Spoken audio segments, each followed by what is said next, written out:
Good evening, everyone. Thank you for joining me today to talk about the power of Dale Carnegie's 8 principles for building strong relationships.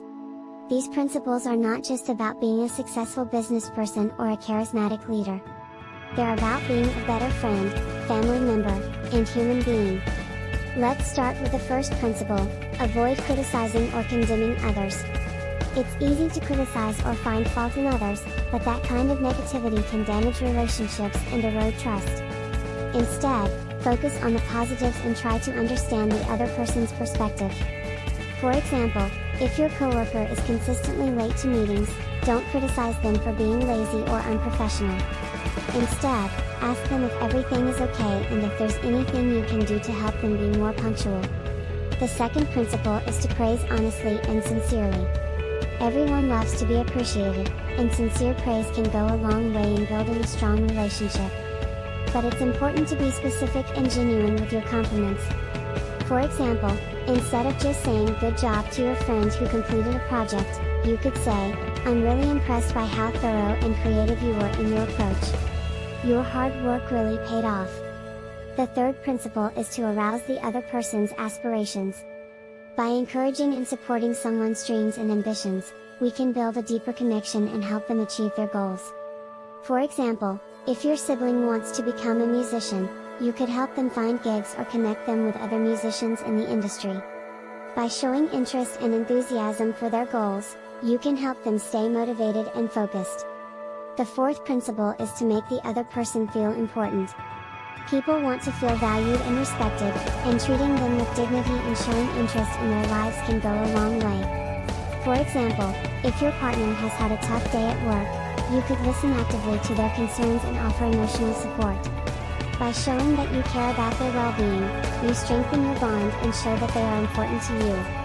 The fifth principle is to remember and use the other person's name. Our name is one of the most important things we have, and using it shows that we value and respect the person. For example, if you meet someone at a networking event, make an effort to remember their name and use it in conversation. This shows that you are interested in getting to know them and can help you build a stronger relationship. The sixth principle is to smile and listen actively. Active listening and genuine interest in what someone has to say can make them feel heard and appreciated.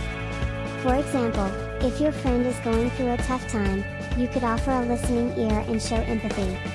By actively listening and responding with care, you can help your friend feel supported and valued. The seventh principle is to talk about the other person's interests. By showing interest in their hobbies and passions, we can build a deeper connection and foster a sense of understanding. For example, if your colleague is really into hiking, you could ask them about their favorite trails or share some tips for good hiking gear. By showing genuine curiosity and interest, you can build a stronger connection and deepen your relationship. The eighth and final principle is to acknowledge differences and avoid arguments. We don't have to agree with everyone, but we should respect their opinions and avoid unnecessary conflicts.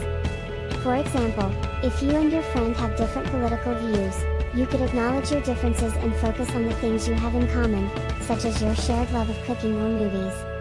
By finding common ground and avoiding arguments, you can build a stronger and more respectful relationship. In conclusion, by practicing these 8 principles of Dale Carnegie's theory of human relations, we can build stronger and more meaningful relationships with the people in our lives. By avoiding criticism, offering sincere praise, supporting others' aspirations, making them feel important, using their name, smiling and listening actively, showing interest in their interests, and acknowledging differences, we can create a sense of trust, understanding, and respect that can lead to greater happiness and success. So let's put these principles into practice in our daily lives, and watch as our relationships flourish and thrive. Thank you for joining me today, and I wish you all the best on your journey towards building stronger relationships.